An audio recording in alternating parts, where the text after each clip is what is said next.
All right, good evening, folks, and welcome into another episode of America's Hometown Horror. My name is Mike. I am your host, as always, and we got a little bit of a reduced crew here tonight, as I'm joined by my buddy Matt. What's up, bud? What up, dude? Not too much. Just excited to talk about this movie here tonight. But before we do so, let me get a couple of housekeeping things out of the way. First and foremost, if you're interested in following us online, you can find us on our website at apod.com. You can find out more about the show, read our blog, and listen to the show directly on ahhpod.com. And you can also follow us on social media, YouTube, Facebook, Twitter, and Instagram. Just search for America's Hometown Horror, and we'll pop right up there. And you can also email us at hometownhorrorpodcast@gmail.com if you feel so inclined.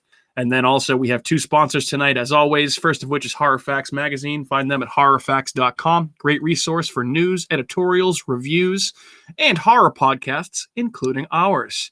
Last but certainly not least, we're also an affiliate of Fangoria, the first name in fright since 1979.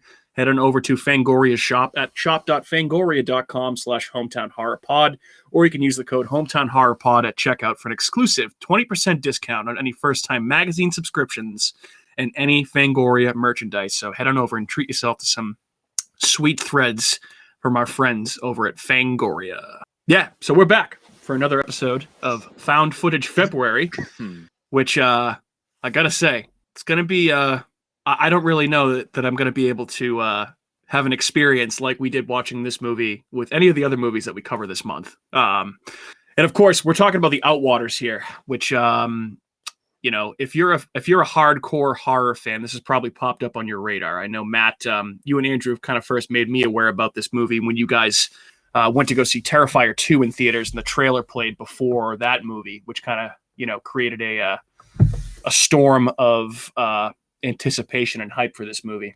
Yeah, the trailer that we saw was like very specific. Like that was like a trailer I couldn't find anywhere else. It was like only for that Bloody Disgusting Terrifier 2 showing, and it was pretty minimalistic. You didn't really get a lot from it. I think I've talked about it before. It's like you hear kind of them in the tent and when all the bees are flying around and stuff, and it was just like reviews from film festival circuits, just kind of peppering the screen here and there. They were pretty substantial reviews and made it look really intense. So you got some really loud, incredible like music and sounds that came with the trailer as well. It became very overwhelming very quickly, and then it ended. So it was one of those things. I was like, "Ooh, okay, like that looks interesting." Yeah. So what is this? Stuck out.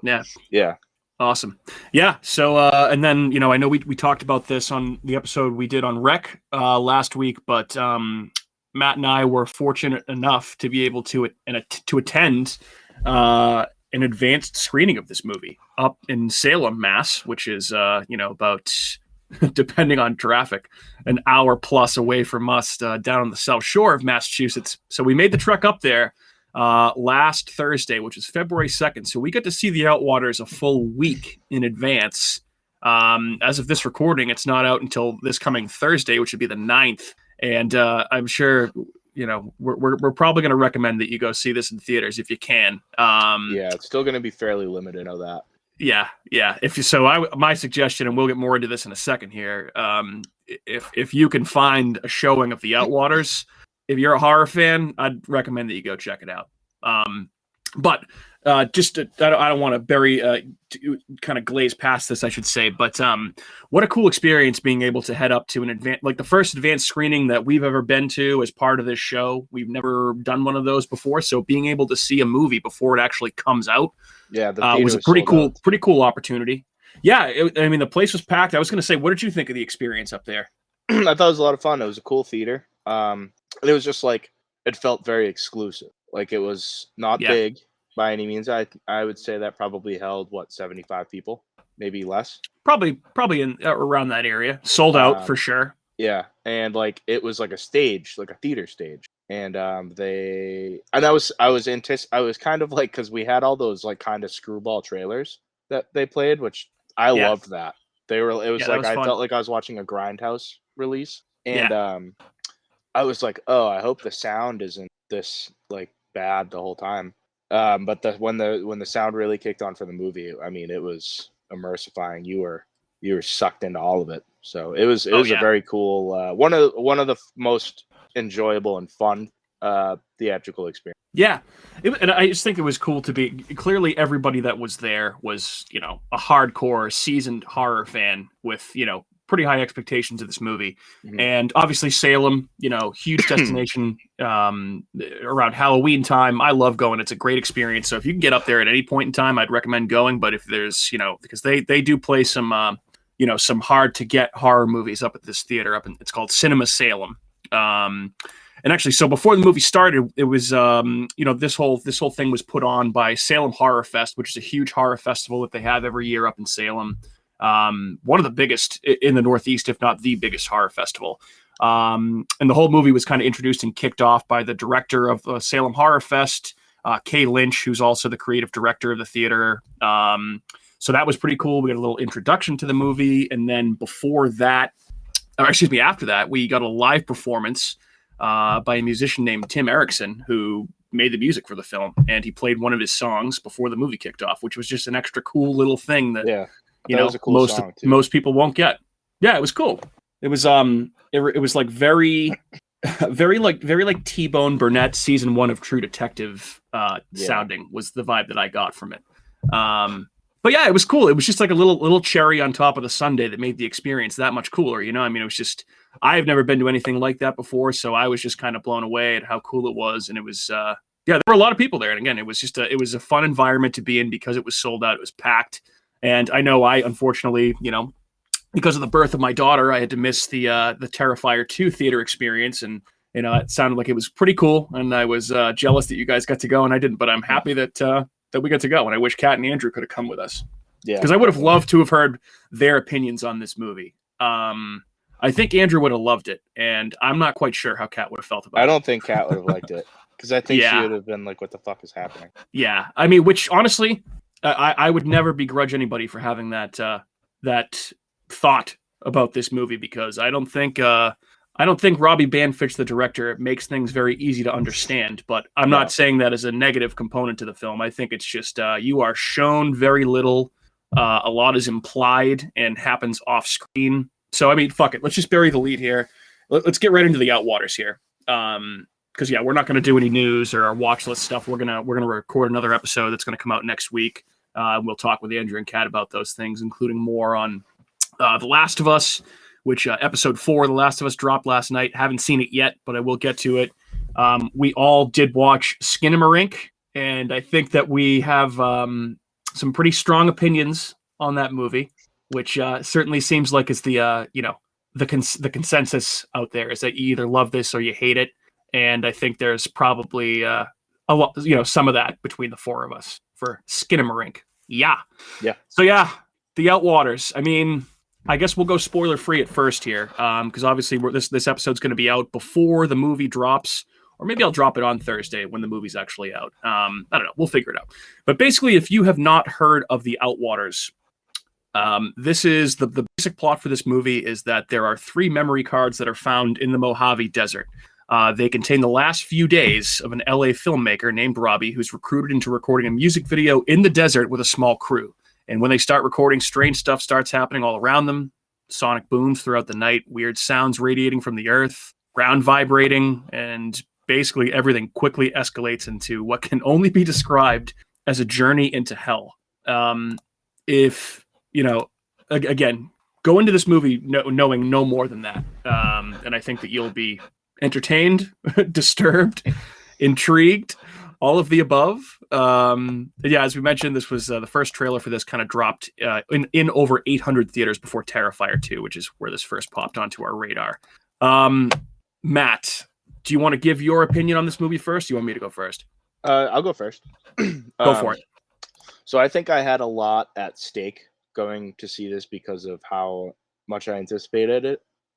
It's kind of the same way I felt about Skinamarink, but I think this one I had a lot more satisfaction.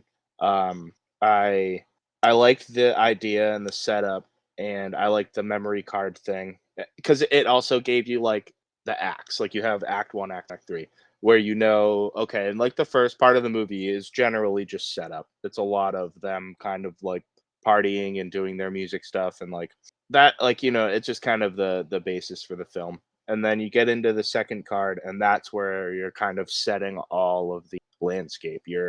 They get to the desert, and now they're experimenting, and the vibe is way at that point. Like from the first card to the second one, it's not as lighthearted anymore. It's not as fun. Everything's a little strange, and disorienting and uncomfortable. And then you get to the third card where it really just is fucking metal. Like it goes all out. Yeah. It's a slow burn until it isn't. Yeah. I mean, like, it probably takes a good half hour, 35, 40 minutes, maybe even, until you really start getting into anything horror. But once it starts, it just doesn't stop. It puts a cinder block on the gas pedal at that point. And it has, the cool thing about it is like there's incredibly strange imagery. And the thing that I had to remind myself, and I think I more so reminded myself days removed, is that all of that imagery is caught on the camera. And like, so that's why I'm like, wow, like what the fuck what was happening? So I think as I kind of pulled myself away from the movie, I thought about it more, and it was much more of an impressive and just bizarrely horrific nightmare of a movie. Yeah. I think I called it a belligerent nightmare on Twitter, a belligerent cosmic nightmare. Yeah. It's a very good way of describing it. And I know we were talking obviously before we saw it, and this is, a lot of people have described this as the Blair Witch meets Event Horizon. Mm-hmm. And I feel like that's a pretty good, it's an oversimplification. But it's a good starting point if you want an idea of the type of experience that you're into, specifically certain parts of Event Horizon. Yeah, like not being able to really see what's happening, but it's not good. Yeah, it's certainly horrific, and I mean, I like I said earlier, I know we're doing spoiler free here, but I hesitate to even say this is the type of movie that can be spoiled. There is a plot. There's a lot of quite an ending too. Yeah, quite an ending. I want to hold off on that as long as possible. Yeah. A lot of shit happens. Not all of it makes sense, but I think this movie's less about straightforward plot progression and more about descending into complete madness. And you mentioned the cosmic elements of this movie. I mean, this is Lovecraftian cosmic horror to a T. Right up my alley. It was wild. And I think I was one of the most some elbow nudges. There were definitely a couple times when I was like, "Well, yep, there we go. This has now become a Mike movie." If you listen to the show, you might have an idea of what you're in for there. But I think the most overused term in film criticism is that a movie is like a fever dream. And I would say that anyone that's called a movie a fever dream before this hasn't really experienced a fever dream, because this movie's a fucking fever dream. This is just insanity, balls to the wall, craziness. And, when that setup in the first 40 minutes, kind of pays off, and I feel like the horrors start to catch you off guard a little bit, because it just goes from 0 to 100 real quick. And then when when that happens, it becomes one of the most disorienting. That's the word that I've come back to the most. It's just a disorienting experience. Yeah. Confusing. You're borderline like turning your head, trying to see what's going on. Fuck? Yeah. Disturbing. And I thought, and Matt, you mentioned the part about everything taking place across 3 memory cards. I thought that this movie used the found footage element of it very, very well to its advantage. I know that there's probably a lot of people that might not agree with me on that, because the camera work is so shaky and it's so dark. If you're afraid of the dark, this movie is probably going to be a nightmare for you, because it's so dark. There are several shots where you're seeing literally like a pinpoint of light. Yeah, that from the camera's flashlight, so part of that gets a little bit frustrating, but it adds to the element of anticipation and tension, because then you keep just getting spit back into the daylight.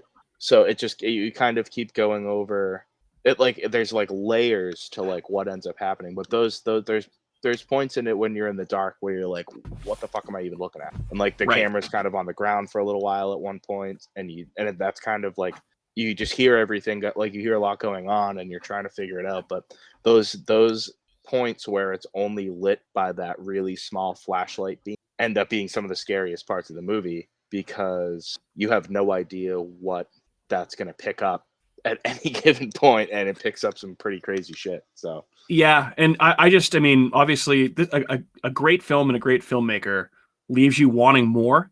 And the stuff that you didn't see on screen in this, I feel like left me wanting more. I wanted to see more of what was happening, but obviously you don't. And a lot of that is intentional by the director. You know, according to some of the stuff that I've heard that he said in interviews, and I think also, you know, budgetary restraints probably kept some of these things off screen. But I mean, one of the goriest movies that I've seen, in a different type of way, because you could say obviously the Terrifier 2 is probably one of the goriest movies you'll ever see, but that's in like a slapsticky, you know, slasher movie kind of way. yeah, this is much And more this is much more disturbing. yeah, bodily So, horror.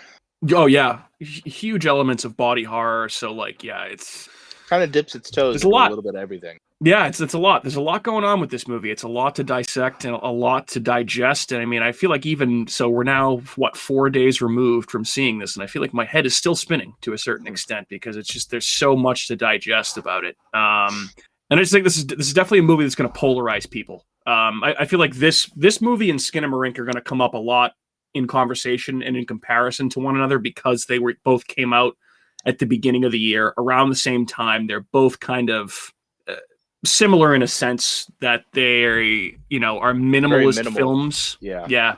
So I think that those two are going to be tied together. I think this is leaps and bounds better than Skinamarink, which obviously, again, we'll get more into that when we have Kat and Andrew on. But I would say, you know, there's not a lot of hand holding in this movie. You're not going to know you're not going to get an explanation for everything. And if it were up to me, you know, just embrace the experience. Absolutely fucking see this in a movie theater if you can. Like I said, if you can find a screening of this movie, see it in theaters. The scariest part about this whole movie, I thought, was the sound and the way sound was used and I feel like just the speaker system at the movie theater we saw it at just fucking rocked. And there was like, you were talking about like the thunder. You and I were talking about that the other day. It happens in this movie, and it's just like there's so many creepy sounding things, and you don't see a whole hell of a lot. The thing about most times, but the sound is scary. The thing about the thunder for me was how it's very rhythmic and it's very like mechanical. Like it's like, you know what I mean? It's like not it's not very like different. Like it's like one noise at just it keeps happening. So I remember getting into bed and the TV had shut off, so I couldn't find the remote. I didn't bother putting it on, and I was laying down in the dark, and I was just like closed my eyes and I opened them for a second, and I was like, man, how scared would I be if I heard some sort of rumbling thunder or boom right now? I was like, that would send a shiver down my spine. That's the first time that's happened to me in a long time, where I've, you know, gotten into bed at night and like been in the dark and kind of almost freaked myself out a little bit. Yeah. And I know we also talked about this too, but yes, sleep did not come very easily that night. We had a long ride home from Salem, and I was listening to some disturbing true crime podcast about child abductions. So between like that and the movie, like I was just like fucking, my mind was in a weird place when I got home and I put my head in the pillow. So I was just like, oh God. Yeah, sleep did not come easy that night, but that's okay. And I feel like that is a testament to how well this movie works. Yeah, so I guess I know we don't usually rate movies on a scale. I logged this on Letterboxd the other day because I'm a white guy that has a podcast. So yes, of course, I have a Letterboxd account, and I gave this 4 out of 5 stars, and I think this probably has the potential to maybe even go higher than that. I want to see it again when it comes to Screambox. Obviously, and this is coming to Screambox. Yep, pretty soon. So Matt, I guess what did you what would you give this for a 5 out of 5 stars? I'd be up there, close to, if not a 3.5, a 4. I think I'll have a better, more fair rating. I think it's going to be one of those movies that when you go back and watch it, it's going to be a little bit better because you know what's happening, or at least you have an idea of what's going to happen somewhat in some term. But like, I think I'll have more opportunity to kind of look in different directions because I think it's something that like things might be hiding in plain sight that you don't know to look for until after. So, and I have a good setup where I'm at to like if you are on, I was trying to find if it was playing in any theaters anywhere around here, but I can't really find any that are very close. I imagine it'll be still in Salem and maybe in Boston, but anyone that wants to like go see it, definitely like try to seek it out. If you can make the time to go see it in theaters and make a road trip out of it, I would recommend it. It's worth it. But if not, Absolutely.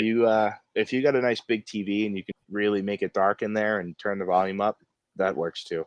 Yeah, if you have a good home theater system or like a sound bar, crank that shit up. Turn the bass up and just blow the walls off your house. Mm-hmm. It'll help the experience.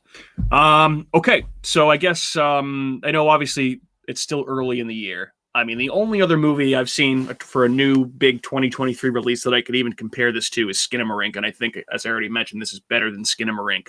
Matt, I know you saw Infinity Pool. Did you like this movie more or less than Infinity Pool? It's hard to say because they're extremely different movies. Infinity Pool is not nearly as scary, but it's much more interesting, plot-wise, in my opinion. It's really hard to compare the two, but I mean they're gonna be right up there. Like I enjoyed both of them. Okay. Yeah, they're so it's hard to, with the like small amount of things that have come out this year that I've seen, it's really hard to try and narrow them down so quickly. Okay. All right, fair enough.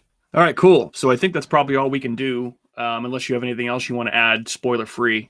No, I think that. All right, cool. Why don't we pause real quick for a 90-second word from our sponsors? We'll be right back. It's official. The critics' decision is in. Spooky World is spooktacular. Enter the new Black Hole. If you dare. Or the new horror House of Wax. This year, don't miss the real Jason, Bobby Pickett, or Alice Cooper. Phone the 24-hour Spooky World hotline. 508-838-0200. That's 508-838-0200. Spooky World is just west of Boston and haunts every night from October 1st till November 1st. If you had the nerve, you'd phone 508-838-0200. It's America's horror theme park, Spooky World.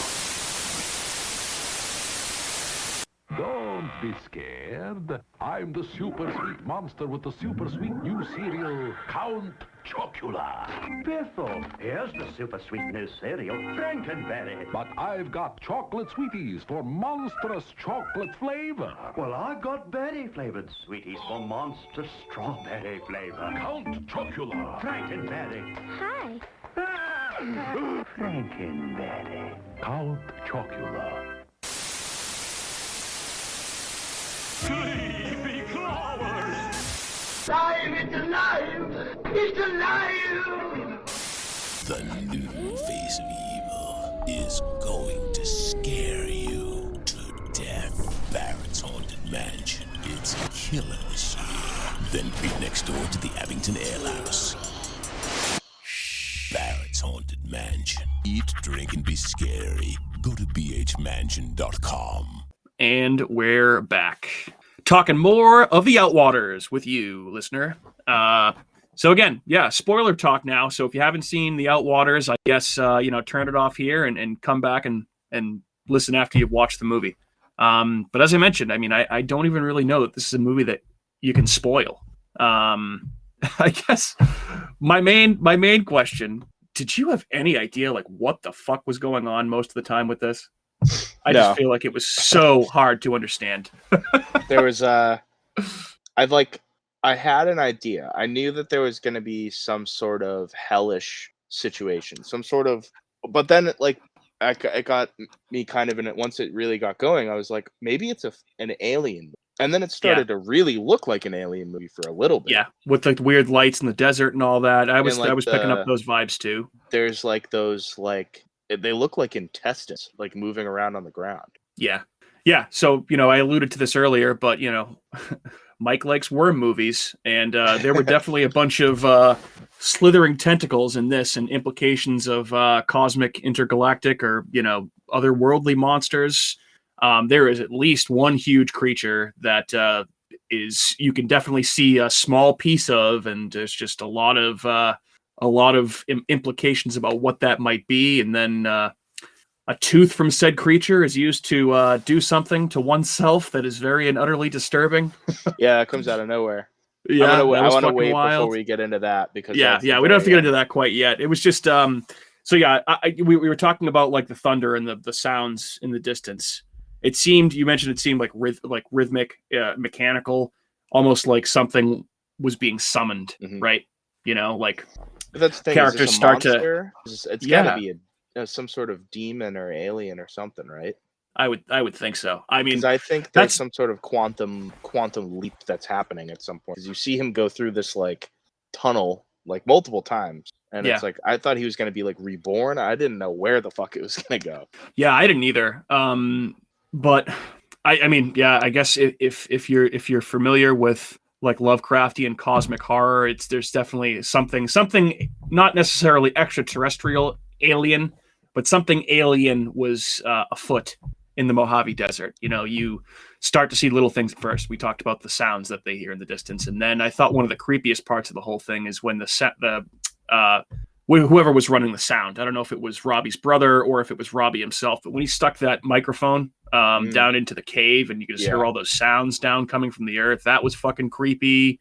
And it's like, even like the stuff that's like probably just in there for laughs and doesn't have anything to do with the plot. Like, I just thought the random 5 donkeys that just showed up, like all of a sudden they just like look up, they're staring out. It was funny, but it was also like, okay, what the fuck are these donkeys doing here? Like, yeah, it's the middle of the desert, but it's weird.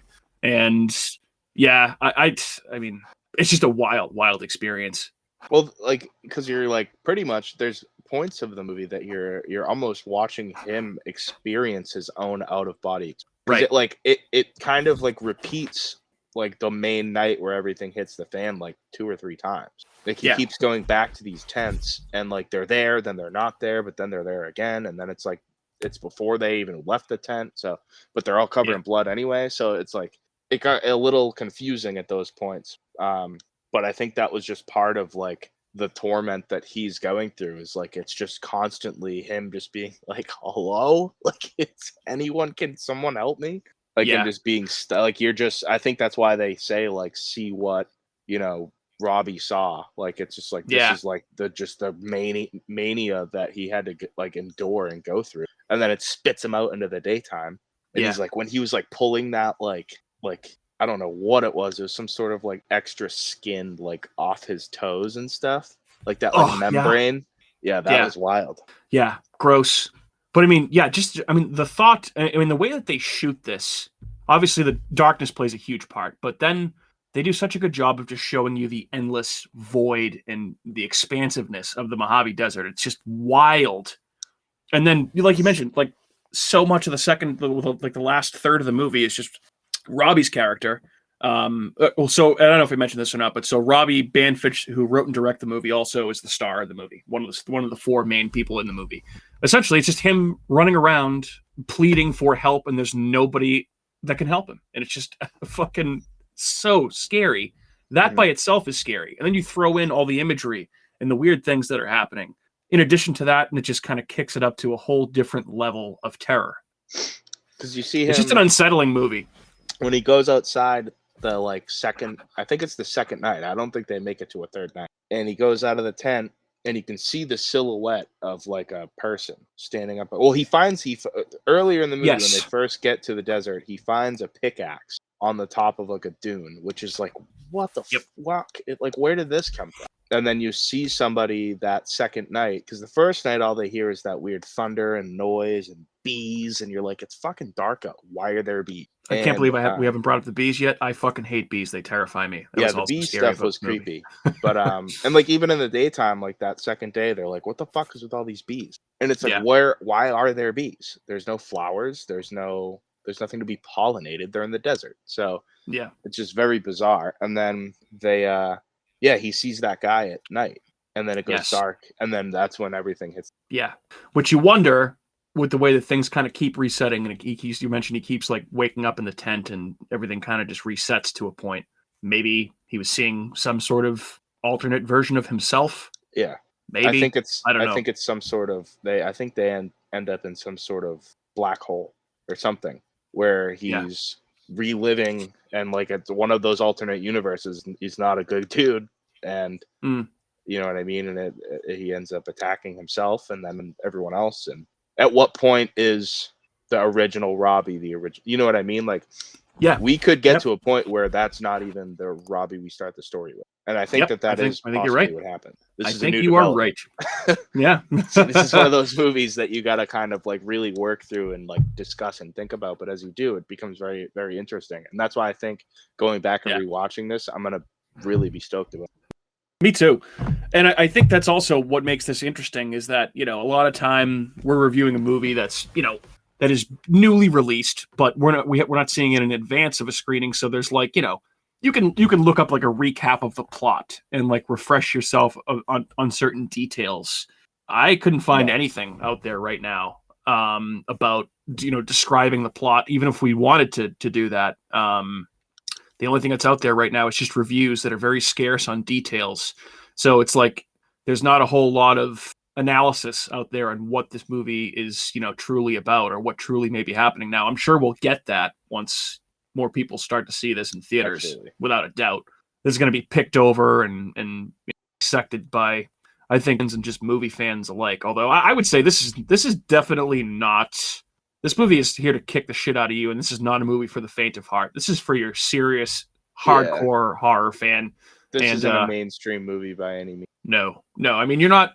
If you went to go see Megan in theaters, I don't think this is a movie for you. I mean, I'm not trying to discriminate against any particular type of horror fan, but this is a whole different level of experience that you probably haven't experienced, or probably haven't seen anything like it before. So yeah, I think this has it's been said a lot already by a lot of other people, but I mean, this definitely has a chance to be a huge cult classic horror film, if not already. Like I said, it's like what I had said before about the Blair Witch Project and Event Horizon. Like that really is only like a base level kind of just okay. Like I guess I can understand like what you mean by that. Another thing I like to think about when I watch found footage movies is how this movie would play out if it had just been a regular movie. You know what I mean? Like not shot in first person or third, whatever it is. And you just watch, like, I think it would be much more extreme, but not as like anxiously suspenseful and thrilling. Yeah, I think so too. Like you'd get a little more of what's happening, but it wouldn't, like, what you're not seeing is what drives you to really be like on the edge of your seat and worried about what you're probably gonna see. So yeah, this movie was definitely I don't even know if it made me anxious is the right way of saying it, but it stressed me the fuck out seeing it in theaters. Yeah. I mean, even with sitting next to you and a bunch of sold out house with a bunch of people in there, I was like, this is a lot to handle right now. I was like, what is going to happen next? So yeah, and so I wasn't able to find out a whole lot about this movie in terms of trivia. I mean, Robbie Banfitch is going on a lot of podcasts and stuff and talking about the movie, but he's being purposefully evasive about some of the information that he's given, at least to what I've heard. But so I listened to him on a Dread Central YouTube show earlier today, and he was talking to somebody from there, and they asked him about the inspiration for the film, and he said that he actually came up with the name first, Outwaters, which isn't a real word. He made it up. And then basically once he thought of that word, the visuals came to him as after that point, which I thought was interesting. Yeah. So, and then he also mentioned that we talked about the three different memory cards that essentially comprise the whole story. There is apparently a fourth memory card that he's calling Card Zero. That doesn't have anything to do with the events that happen in the movie, but it's essentially like a prequel story for all four of the characters that are the main characters in the actual movie. And he said that probably will be on the Blu-ray whenever the Blu-ray does get released. I was gonna say I hope I get a release. Yeah, so it certainly sounds like he's been asked that, and it's in the works. I know you're a big physical media guy, so that's good news for you, and it gives some extra incentive to pick that up if you want to see a continuation of the story or another element to the story, I would say. Definitely. But yeah, so it's interesting stuff. And like I said, I'm sure there'll be more stuff to talk about, as more people see this movie and more people kind of that are smarter than me try to piece together what this movie's about. And I certainly am very interested to see the reactions of our other two co-hosts about this. So we'll see what they think. Yeah, that'll be fun to have them watch it down the line. Yeah, absolutely.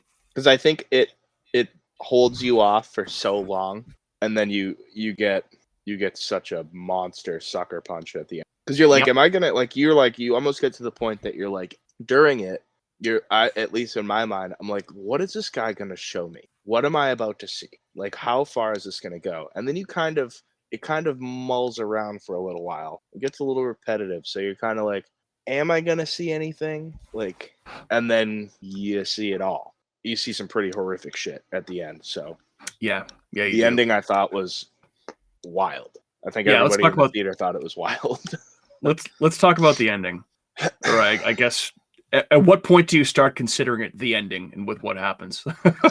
Well, I would say when he makes landfall again in the daytime, covered in Yeah. blood. He keeps like throwing up blood, which really stressed me out because that's just something Yeah. I've always thought was really scary and gross. Because that's like your body's something's bad, something bad's happening to you. So, and he sees Michelle in the distance, but then he sees like all of them walking, like they when they first got there, like all four of them. And obviously Yeah. he can't call to them, but it's like that's where I'm like, these got to be in like another like dimensional version of himself. And so he ends up chasing Michelle down, and then you find out that they're all dead. Like they're dead.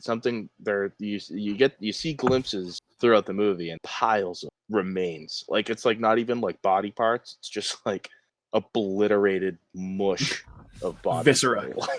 like you don't even Yeah. know. It's just like piles of substance. Yeah. Yeah.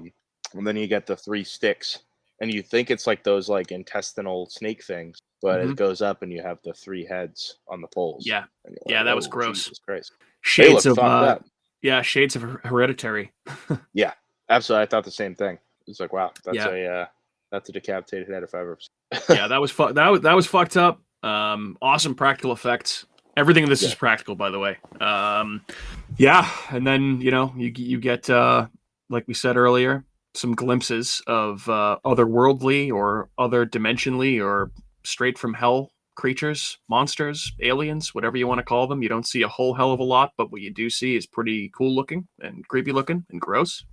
Yeah, it's some sort of like, it looked like it was like a horse. Yeah, that's kind of the vibe that I something. got too. Something that had Yeah, shark-like teeth, very sharp teeth. but it had like a long furry face. Yeah. So I'd be interested to see if they had like any behind-the-scenes photos of what this creature actually looked like. I would love to see that. Yeah. But yeah, after he discovers the 3 friends, that's where we get our big, huge ending. Yeah. You want to do the So basically, we mentioned one of the teeth from this creature. He essentially uses that to castrate himself. So he cuts off his penis and then drops it on the ground and proceeds to like stumble away, dickless, still through the desert. And then, I was just so shocked at that point that I feel like the rest of it was just like a blur. I was like, what the fuck just happened? Well, because you see him kind of like cut at his feet and his legs, and then he goes up a little bit, and then all of a sudden you see from between his legs and his dick falls on the ground, and you're like, "Whoa, dude!" Yeah. And so he kind of like was mangles it up intense. a little more after that, and then he goes up again, and just the sound effects of him, and he disembowels himself. Yeah. And it just, oh, dude, he's walking around with his intestines hanging out, and the crowd is going nuts at this point. Yeah, you got groans, and people are laughing, and they're just like, Jesus Christ. Like, oh, man, me included. Wide varying of reactions during that whole thing. Yeah, lots of laughing, lots of sounds of disgust. So, yeah. Ugh. What a gut punch, intestine punch, dick punch of an ending. Yeah, literally. And that really is kind of like one of the last things you see. Yeah. Wild movie, man. I mean, I don't really. I mean, we feel like we've hammered that point home at this point. I highly recommend though. I mean, if you're a fan of horror and if you listen to this show, you like horror. This is definitely going to be one of the most extreme experiences that you're going to see. Go for it. You only live once. Just Go understand, see the like Outwaters. you're gonna have unanswered questions. Like you gotta, if you go in thinking that you're gonna know everything about the whole thing by the time it's over, you're gonna be angry and frustrated. If you can go in with it, just kind of take it for what it is, and then you know what I mean. Hit us up. We'll love to talk to you. Absolutely, yeah. If you see this, drop us a line on socials or shoot us an email and let us know what you thought about it. Because I feel like the more people that see, I want to talk about this movie with more people. Yeah. This and Skinamarink for sure. I feel like I want to hear people's reactions to both those movies because, like I said, I think they're both going to polarize people. Yeah, So, yeah. Cinema Rink's ripping on Shudder right now, so I mean that's an easy Sure one to is. get to. Yep. And Yep. Yeah, more on Skinamarink next week. yeah, I think this is going to be hitting Screambox probably early March, if not by the end of the month. Yeah, I wouldn't be surprised if this was on Screambox sooner rather than later. Because, I mean, I don't think it's getting a wide theatrical release by any means. No, but like I it's said, definitely I getting couldn't find it anywhere. Yeah, so. that's a shame if you're listening to us from our hometown area of Plymouth. But yeah, if you can find one up around Boston, or hey, make the road trip up to Salem like we did. If it's I'm sure it's going to be playing there again. And there's a lot of fun stuff you can do up in Plymouth and Salem, in Plymouth. Yeah, in Plymouth too, but in Salem, there's a lot of fun stuff you can do before the movie, after the movie. Fuck it, rent a hotel room and stay overnight if you want to. Yeah, make a weekend out of it. Yep, absolutely. Why not? Alrighty, Matt. Anything else you want to discuss with the Outwaters? I think that's all I got, man. I'm excited to give it another watch for sure. So. Me too. I can't wait. So, and I'm sure we'll talk again more about this. Like I said, when Kat and Andrew both have the opportunity to see it. Definitely. I'm very intrigued to see how Kat's going to react to some of the discussion on display in this movie. I think this is going to be right up Andrew's fucking alley for sure. He's gonna love it. Yeah, I think so. So, yeah. So I think the central theme of this podcast, if you will, go see the Outwaters and go support this movie. Go see it in theaters if you can. It's a fucking great time. I'm gonna piggyback on that and say that because people go and see movies like this in theaters, this is a violent fucking movie. This is a crazy. Yeah. Terrifier 2 was a crazy movie, and now we're getting these movies that are becoming wider and wider released in theaters because people are paying money to go and see them. There's a market. Absolutely. That's what it's all about. That's what the people that are making movies. This is what they want. You know what I mean? They want to make these movies, but if they can make a ton of money off of them too, perfect. So go see these movies in theaters if you can, because it makes a big difference. It's important for independent horror movies and big horror movies, because then they're going to make them more fucking crazy. So absolutely. Amen, brother. Couldn't have said it better myself. Yeah. I mean, hey, support horror in general. I mean, go see Megan if you want to see a movie like Megan, all the big Blumhouse, Atomic Monster, James Wan movies, but be sure to go see the indie stuff too, like this, because Matt's exactly right. This is how those movies continue to get made and distributed and released in theaters. So this is a crucial time for horror right now. Absolutely. All right, well, I think that's what we got on the Outwaters. Go see this fucking movie again, just to hammer that point home. And here's where you can find our show. If you're so inclined, you can listen right where you're listening right now, next week and every week. But we're also on Apple, Google, Spotify, Amazon, iHeartRadio, Stitcher, Spreaker, and wherever else you may get your podcasts. My name is Mike. I'm your host, and I've been joined by Matt. Matt, thank you for everything, and say good evening to your audience. Who am I waving? Yeah, right? Good evening. Good evening. See you later, buddy. We'll talk soon. Yep. Hey everyone, it's Mike from America's Hometown Horror, and just wanted to say thank you again for listening to another episode of our show, because of course, we would be nothing without you listeners. If you are interested in more local Plymouth podcasts, I would highly recommend you check out some shows by our cohorts on the Inebriart Podcast Network. That's right, the Inebriart Podcast Network, folks. In addition to America's Hometown Horror, you can find the Inebriart Podcast, Bar Talk, Theme Park Legends, Retro Redoctopus, and Old Colony Cast. Head on over and give them a listen.